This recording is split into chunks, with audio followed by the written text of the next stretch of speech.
Halo, Assalamualaikum teman-teman semua. Apa kabarnya hari ini? Semoga dalam keadaan sehat ya. Sebelumnya, izinkan saya untuk memperkenalkan diri. Nama saya Rafina Juliantini dengan NIM 2108980, tentunya dari Pendidikan Sejarah kelas 3B. Pada video kali ini, saya akan membahas salah satu metode pembelajaran, yaitu metode ceramah dengan model snowball throwing.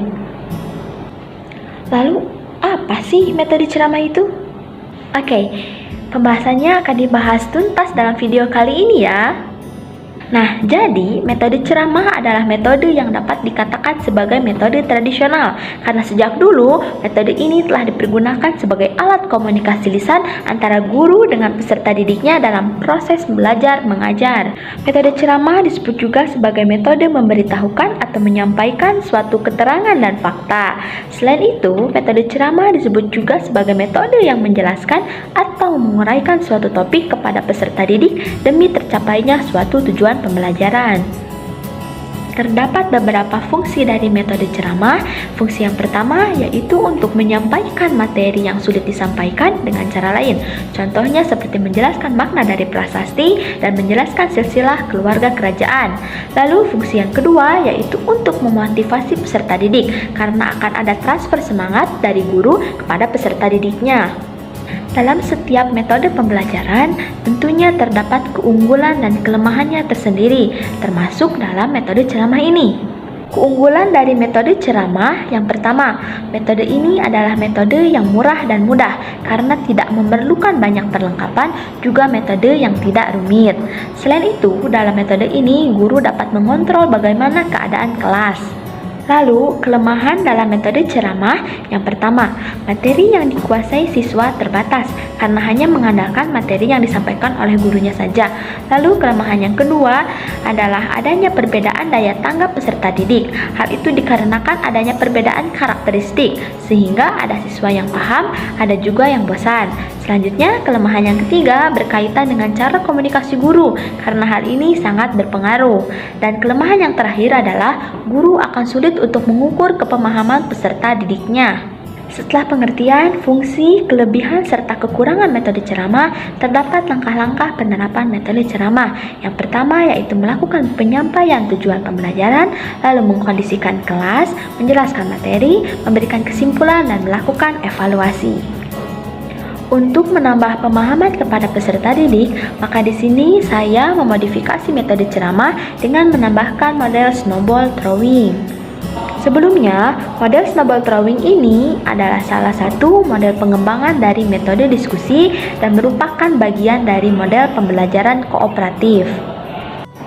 Model pembelajaran ini diadopsi dari game fisika, yang mana segumpalan salju atau gulungan kertas dilemparkan kepada salah satu temannya yang selanjutnya diharuskan untuk menjawab pertanyaan yang berada di dalam kertas tersebut. Dalam model ini tentunya terdapat beberapa kelebihan, yaitu menciptakan suasana kelas yang menyenangkan, dapat dijadikan kesempatan untuk mengembangkan diri, mendorong keaktifan peserta didik, media yang digunakan praktis, dan yang terakhir adalah tercapainya aspek kognitif, efektif, dan psikomotor. Di samping kelebihan-kelebihan tersebut, model ini pun memiliki kelemahan, yaitu model yang bergantung kepada pemahaman peserta didik terhadap materi. Tidak semua siswa mendapat bagian menjawab atau bertanya, memerlukan waktu yang cukup lama, dan pastinya akan adanya keributan di dalam kelas. Lalu, bagaimana sih langkah-langkah dari penggunaan model snowball throwing ini? Langkah-langkah dalam penggunaan model snowball throwing adalah guru menyampaikan materi, guru menjelaskan ketentuan permainan, semua peserta didik menyiapkan pertanyaan, lalu beberapa peserta didik dipilih untuk melemparkan kertas miliknya, dan siswa yang mendapat kertas tersebut diharuskan untuk menjawab pertanyaan yang ada, dan model ini dilakukan secara berulang kali. Oke, untuk menambah pemahaman kita mengenai metode ceramah dengan model snowball throwing ini, mari kita lihat contoh penerapannya dalam kegiatan belajar mengajar berikut ini. Assalamualaikum. Waalaikumsalam. Ini kelas 10 IPS 1? Iya, Ibu. Berarti pelajaran Ibu ya? Iya. Oke, pada pertemuan kali ini kita akan membahas dan mengupas tuntas mengenai apa itu sejarah. Sebelumnya, saya akan memperlihatkan mini monolog. Kalian simak baik-baik ya. Baik, Ibu. Baik, Ibu.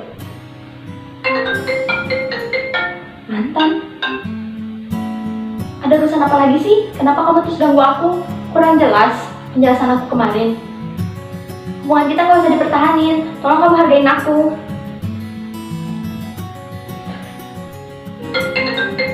Dia telepon lagi, males banget buat angkat. Benar, tidak perlu kamu angkat. Dia cuma masa lalu kamu. Jangan begitu. Bagaimanapun, dia pernah ada di dalam hidup kamu. Oke, dari monolog barusan, ada yang ingin berpendapat mengenai masa lalu? Saya Bu. Oke, boleh Laras. Jadi menurut saya masa lalu itu penting untuk diingat karena di dalamnya terdapat banyak pelajaran yang untuk masa kini. Oke, pendapat yang bagus. Kalau menurut Siva bagaimana? Kalau menurut saya, Bu, masa lalu itu harus dilupakan karena yang terpenting itu masa kini dan masa depan. Oke, kedua pendapat di sini sangat bagus-bagus ya. Kalau gitu, kita akan membahas mengenai masa lalu dengan melihat PPT yang Ibu siapkan. Oke, di sini kita akan membahas mengenai kehidupan manusia dalam ruang dan waktu. Sebelumnya, apa sih itu sejarah? Sejarah berasal dari kata sajarotun, yaitu pohon, yang mana peristiwa ini saling berkaitan. Peristiwa yang benar-benar terjadi pada masa lalu dan tentunya melibatkan manusia. Lalu, apa sih ciri dan sifat sejarah? Ciri dan sifat sejarah itu ada 3. Yang pertama yaitu unik, penting, dan abadi. Lalu, sejarah itu berkaitan dengan 3 dimensi waktu, yaitu masa lalu, masa kini, dan masa depan. Dan sekarang, ayo kita mainkan sebuah permainan. Oke, kita akan mainkan sebuah game. Nama gamenya yaitu Snowball Throwing. Kalian siapkan pertanyaan dan tulis pertanyaan kalian di selembar kertas. Lalu kertasnya kalian remas atau gulung-gulung. Saya kasih waktu 5 menit, cukup ya? Cukup, Bu. Oke, gimana? Pertanyaannya sudah kalian siapkan? Sudah, Ibu. Sekarang kalian gulung kertas-kertas tersebut. Lalu kalian lempar, dan setelah lempar, kalian ambil satu kertas milik temannya. Oke, boleh dimulai. 1, 2, 3. Oke, semuanya udah dapat kertas pertanyaan ya kan? Sudah, Ibu. Sekarang kalian boleh menjawab pertanyaan tersebut. Siapa yang mau terlebih dulu? Aku, Ibu. Boleh Siva, silahkan. Nah, aku dapat pertanyaan. Apa saja sifat-sifat sejarah? Sifat sejarah itu ada unik, penting, dan abadi, Bu. Oke, jawaban yang bagus. Sekarang siapa lagi yang mau menjawab pertanyaannya? Aku Bu. Oke, silakan Laras. Jadi di sini pertanyaannya, apa alasannya sejarah dikatakan sebagai pohon? Nah, sejarah itu dikatakan sebagai pohon karena peristiwa-peristiwanya saling berkaitan, Bu. Oke, jawaban yang bagus. Selanjutnya, Pasnya silakan. Saya mendapatkan pertanyaan, apa contoh peristiwa sejarah dalam sifat sejarah yang unik? Nah, kalau menurut saya peristiwanya itu seperti G30 PKI dan juga PKI Medium Group. Oke, jawaban kalian sudah bagus-bagus. Itu tandanya berarti kalian sudah mendengarkan penjelasan dari Ibu. Oke, berarti bisa Ibu simpulkan kalau kalian semua sudah memahami materi yang Ibu sampaikan. Oke, untuk pertemuan sekarang Ibu cukupkan saja. Kalian baca-baca terlebih dahulu mengenai apa manfaat dan fungsi dari sejarah. Untuk pertemuan selanjutnya kita akan membahas itu. Kalian baca-baca dulu agar ada gambaran. Kalau begitu, Ibu cukupkan sekian. Wassalamualaikum warahmatullahi wabarakatuh. Waalaikumsalam warahmatullahi wabarakatuh. Oke, Ibu pamit ya. Ya, Ibu. Banyak, Ibu. Nah, bagaimana contoh penerapan metode ceramah dengan model snowball throwing tersebut? Saya harap teman-teman semua dapat memahaminya dengan lebih mudah. Tidak terasa bahwa penjelasan sudah semua disampaikan, maka cukup sekian pemaparan dari saya. Wassalamualaikum warahmatullahi wabarakatuh. Bye-bye.